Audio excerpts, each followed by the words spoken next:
नमस्कार दोस्तों, आपको पता है हम में से बहुत से युवा आज भी ये सोच कर कुछ नहीं कर पाते कि भैया मैं क्या करूं, मैं किस काम के लिए बना हूं।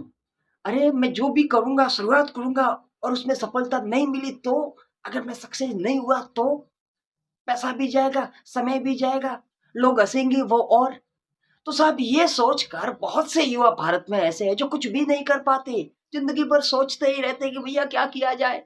अगर आप भी उनमें से एक हो और आप भी अटके हुए हो ना, तो ये वीडियो सिर्फ और सिर्फ आपके लिए बना रहा हूँ। और आपको वीडियो के अंत में यकीन मानिए ये समझ में आ जाएगा कि आप किस काम के लिए बने हो और जिस काम को आप कर रहे हो या फिर करने की सोच रहे हो, उसमें किस हद तक आप सफल हो पाओगे। ये भी इस वीडियो के माध्यम से पूरा क्लियर हो जाएगा कि भैया आपको सफलता मिलेगी या फिर सफलता नहीं मिलेगी।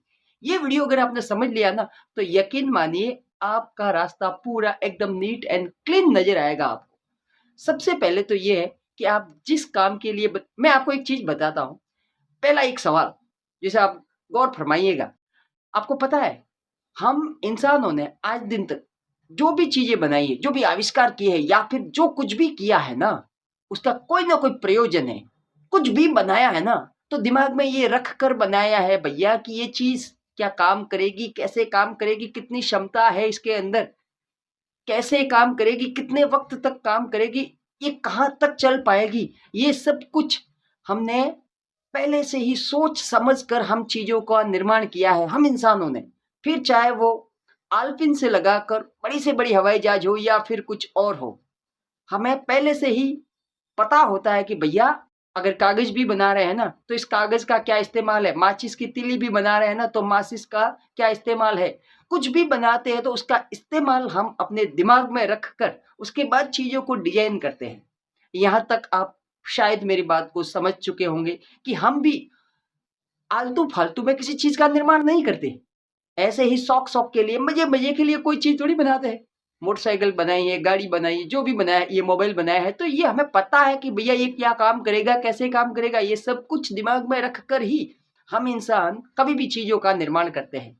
अब मैं आपसे एक सवाल पूछता हूँ, क्या ऊपर वाले ने आपको ऐसे ही बना दिया, ऐसे ही पृथ्वी पर भेज दिया कि भाई तुम जाओ 50 60 70 80 साल का जीवन जी के आ जाओ ऐसे ही।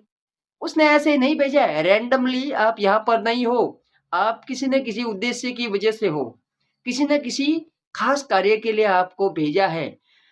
अब दिक्कत ये है कि साहब पता कैसे करें कि हमें किस काम के लिए बनाया है, कैसे समझ पाएंगे हम। इसका सबसे बढ़िया और आसान तरीका मैं बताता हूं आपको कि आप बार बार जब आप अकेले होते हो ना, तो क्या चीज करते हो वो देखिए। आप बिना किसी एफर्ट के, बिना किसी के कहे, खुद के मन से आप क्या चीज बार बार करते हो, वो चीज सही होनी चाहिए और उस चीज में आपको इंटरेस्ट भी हो। और आप मजे मजे में बाजार में चल रहे हो तो भी वो चीज कर रहे हो, या फिर आप चार लोगों के बीच में भी बैठे हो तो आपके दिमाग में वही चीज चल रही है। मैं अच्छी चीजों की बात कर रहा हूँ, ठीक है। तो आप देखिए आपके अंदर ऐसा क्या है जिसे करने का बार-बार आपकी इच्छा होती है। पहले तो उस चीज़ को आप पकड़िए, अपने उस सवाल का जवाब ढूँढिए। हो सकता है वो सबका अलग-अलग हो, किसी का गाना, बजाना, खेलना, कूदना, खाना बनाना कुछ भी हो सकता है। आप उस चीज़ को देखिए, क्योंकि बहुत बार हम ये समझ ही नहीं पाते कि भैया हम किस लिए पैदा हुए हैं, हमें किस लिए बनाया गया है। एक बात मैं आपको पूछता हूँ, एक सवाल का जवाब दीजिए कि अगर तेंदुलकर साहब को बचपन से ही बल्ले की जगह पर बांसुरी थमा दी जाती ना, तो क्या सचिन तेंदुलकर साहब आज तेंदुलकर साहब बन पाते क्या? आज पूरा वर्ल्ड उन्हें जानता क्या? क्या वो इतने अच्छे, जितने क्रिकेटर है ना, उतने ही अच्छे बांसुरी वादक हो पाते क्या? नहीं। इसलिए मैं सिर्फ इतना सा कहना चाहता हूँ मेरे भाई कि हमें सही समय पर ये सही समझ आनी बहुत जरूरी है कि हम किस लिए बने हैं। अगर समझ नहीं भी आती ना, तो भी जीवन तो चलेगा, कुछ ना कुछ तो हम कर ही लेंगे जीने के लिए। परंतु हम वो नहीं कर पाएंगे जो सच में, जिसके लिए हमें भगवान ने बनाया है। और इसे पता करने का सबसे बढ़िया तरीका यही है कि आपके अंदर से क्या आता है भाई, आपके दिल से क्या करने की इच्छा होती है। अब बिना किसी की सलाह लिए, बिना किसी को पूछे, ऐसा नहीं कि भैया वो आदमी, फलाना आदमी वो काम कर रहा है तो मैं भी वो काम कर लूं, फलाना आदमी ने दुकान लगा दी तो मैं भी दुकान लगा दूं, फलाना आदमी है वो एग्जाम की तैयारी कर रहा तो मैं भी एग्जाम निकालने की तैयारी करूं। अरे मेरे भाई, ये सब छोड़ो, अपने अंदर झांकना सीखो, अपने अंदर खुद को टटोलो, खुद का मूल्यांकन करो कि भगवान ने आपको किस लिए बनाया है। दूसरी चीज, सबसे बड़ा सवाल ये है कि भैया हम अगर कुछ शुरुआत भी कर दें ना, तो सफल होंगे या नहीं? इसका जवाब भी आपके अंदर ही छुपा है। अगर आपको 110% यकीन है, 100% नहीं, 110%, भले लोगों को पता है कि नहीं है, लोगों को यकीन है कि नहीं है, भले आपको खुद को भी कई बार डाउट आए कि यार मैं कर पाऊंगा कि नहीं कर पाऊंगा, भले आपको पता ना हो, प्रोसेस पता ना हो, परंतु अगर अंदर से आपके आवाज आ रही है ना कि हाँ यार मैं इस चीज को कर जाऊंगा, तो यकीन मानिए ये सबसे बड़ा वो सूत्र है जिससे आपको यकीन हो जाएगा कि भाई वास्तव में आप इस चीज को अच्छे से कर सकते हो। क्योंकि साहब देखिए, ये प्रकृति, ये ब्रह्मांड, जो भी आपका यहाँ पर जो हम जिसके साथ सरवाइव कर रहे हैं ना, ये हमारे विचारों का, हमारी भावनाओं का ही आईना है।